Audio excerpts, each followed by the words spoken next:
നമസ്കാരം. വോട്ടെണ്ണൽ 3 മണിക്കൂർ പിന്നിടുമ്പോൾ തദ്ദേശ തെരഞ്ഞെടുപ്പിന്റെ ഗ്രാമപഞ്ചായത്ത് അടക്കമുള്ള എല്ലാ മേഖലയിലും മുന്നിൽ നിൽക്കുന്നത് UDF ആണ്.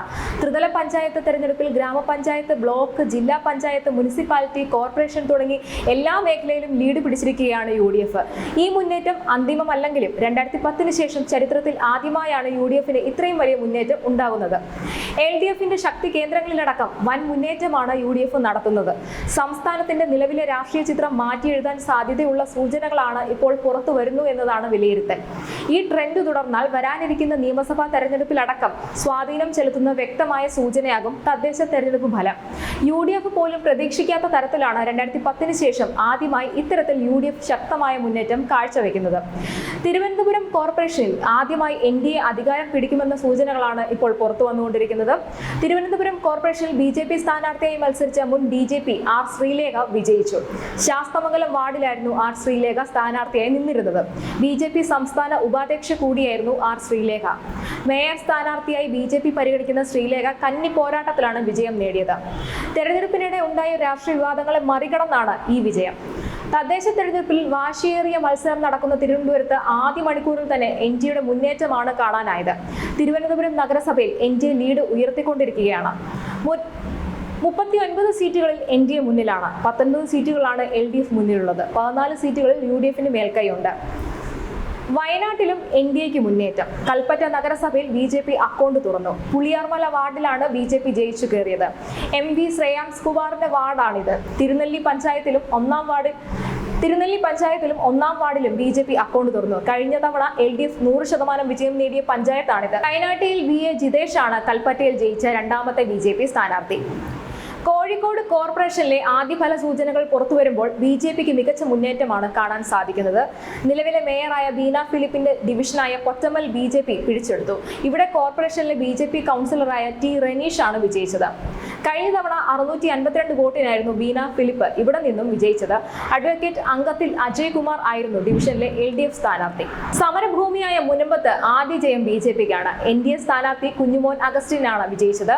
മുനമ്പം സമരം നടന്ന പള്ളിപ്പുറം പഞ്ചായത്തിലെ 1-ാം വാർഡിലാണ് BJPക്ക് ജയം. തിരുവനന്തപുരത്ത് BJPക്ക് വൻ മുന്നേറ്റമാണ് ഇപ്പോൾ കണ്ടുകൊണ്ടിരിക്കുന്നത്. കേവല ഭൂരിപക്ഷത്തിലേക്കാണ് NDAയുടെ ജൈത്രയാത്ര. കേരളത്തിൽ വരാൻ പോകുന്ന രാഷ്ട്രീയ മാറ്റത്തിന്റെ തുടക്കമാണിതെന്ന് BJP നേതാവ് VV രാജേഷ് പറഞ്ഞു.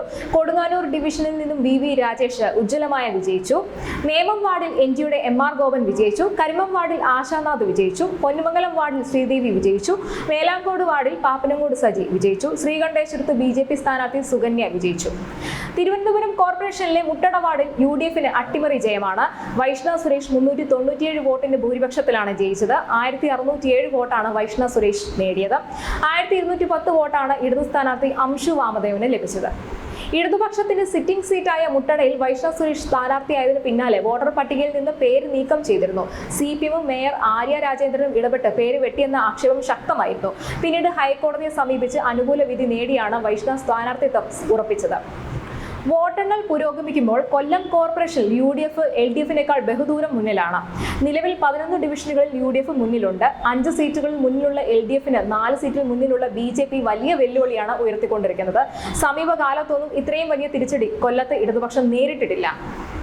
കൊച്ചിയിൽ LDF മുന്നേറുന്നു എന്ന വാർത്തയാണ് പുറത്തുവരുന്നത്. തൃശൂർ, കൊല്ലം, കോഴിക്കോട് കോർപ്പറേഷനുകളാണ് UDF മുന്നേറ്റം. തൃശൂരിൽ 45 സീറ്റിലാണ് UDF മുന്നിട്ട് നിൽക്കുന്നത്. LDFന് 28 സീറ്റിലാണ് മുന്നിൽ. കണ്ണൂരിലും UDF മുന്നേറുന്നു. കോഴിക്കോടും അപ്രതീക്ഷിതമായി UDF മുന്നേറുകയാണ്. കഴിഞ്ഞ തെരഞ്ഞെടുപ്പിൽ കണ്ണൂർ ഒഴികെ 5 കോർപ്പറേഷനുകളും LDFനായിരുന്നു ജയം. അതേസമയം LDFന് കാര്യമായ തിരിച്ചടി നേരിടുമ്പോൾ തന്നെ BJPക്കും വലിയ നേട്ടം അവകാശപ്പെടാനുണ്ട്. ഈ തെരഞ്ഞെടുപ്പിൽ അപ്രതീക്ഷിത മുന്നേറ്റം രേഖപ്പെടുത്തിയിരിക്കുകയാണ് BJP. മുൻപ് 23 പഞ്ചായത്തുകളിൽ ലീഡ് നേടിയ സ്ഥാനത്ത് ഇത്തവണ 33 പഞ്ചായത്തുകളിലാണ് BJPക്ക് ലീഡുള്ളത്. BJP lead നിലനിർത്തിക്കൊണ്ടിരിക്കുകയാണ്. സംസ്ഥാനത്തെ കോർപ്പറേഷനുകളിൽ UDFന് ശക്തമായി മുന്നേറ്റമുണ്ട്. LDFന്റെ കുത്തക കോർപ്പറേഷനായിരുന്ന കൊല്ലം അടക്കമാണ് UDF മുന്നേറിക്കൊണ്ടിരിക്കുന്നത്. കൊച്ചി നഗരസഭയിലും UDF ഭരണം തിരിച്ചുപിടിച്ചു എന്ന വാർത്തയാണ് പുറത്തു വന്നുകൊണ്ടിരിക്കുന്നത്. തൃശൂർ, കൊല്ലം, കോഴിക്കോട്, കൊച്ചി കോർപ്പറേഷനുകളാണ് UDF മുന്നേറ്റം. തൃശൂരിൽ 45 സീറ്റിലാണ് UDF മുന്നിട്ട് നിൽക്കുന്നത്.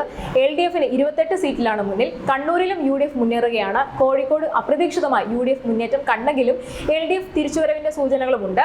അതേസമയം പാലക്കാട് നഗരസഭയിൽ പിന്നോട്ട് പോകുമ്പോൾ തിരുവനന്തപുരത്ത് NDA ആണ് ലീഡ് ചെയ്തുകൊണ്ടിരിക്കുന്നത്. കഴിഞ്ഞ തെരഞ്ഞെടുപ്പുകളിൽ കണ്ണൂർ ഒഴികെ 5 കോർപ്പറേഷനുകളും LDFനായിരുന്നു ജയം. തദ്ദേശ തെരഞ്ഞെടുപ്പ് വോട്ടെണ്ണൽ ആരംഭിച്ചതിന് പിന്നാലെ തൃശൂർ കോർപ്പറേഷനിൽ BJP ശക്തമായി മുന്നേറുന്നതിന് സാന്നിധ്യമായി കണ്ടിരുന്നു എന്ന സൂചനകളാണ് പുറത്തു വന്നിരുന്നത്. 7 സീറ്റുകളിലാണ് NDA സ്ഥാനാർത്ഥികൾ മുന്നിലുണ്ടായിരുന്നത്. തൃശൂരിൽ UDF തിരിച്ചുവരുന്നതിന്റെ പ്രതീതിയും കാട്ടുന്നുണ്ട്. UDF 12 സീറ്റുകളിലാണ് മുന്നിൽ. എന്നാൽ ഇടതുമുന്നണി സ്ഥാനാർത്ഥികൾ 6 സീറ്റിലാണ് മുന്നിലുള്ളത്. ലീഡ് നിലയിൽ മൂന്നാമതാണ് LDF. തൃശൂർ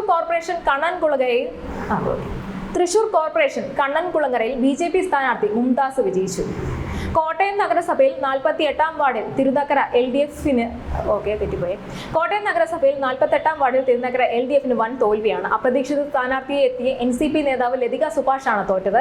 ലതിക ഇവിടെ 3ാം സ്ഥാനത്തേക്ക് പിന്തള്ളപ്പെട്ടു. UDFിലെ സുശീല ഗോപകുമാറാണ് ഇവിടെ വൻ വിജയം നേടിയത്. സുശീല ഗോപകുമാർ 703 വോട്ടുകളും BJP സ്ഥാനാർത്ഥി നിത്യ രതീഷിന് 279 വോട്ടുകളും ലഭിച്ചപ്പോൾ ലതിക സുഭാഷ് നേടിയത് കേവലം 113 വോട്ടുകളാണ്.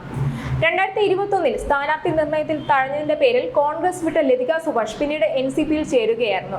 തുടർന്നാണ് കോട്ടയം നഗരസഭയിൽ അപ്രതീക്ഷിതമായി സ്ഥാനാർത്ഥിയായി LDF നിയോഗിച്ചത്. എന്നാൽ പരാജയം നേരിടുകയായിരുന്നു.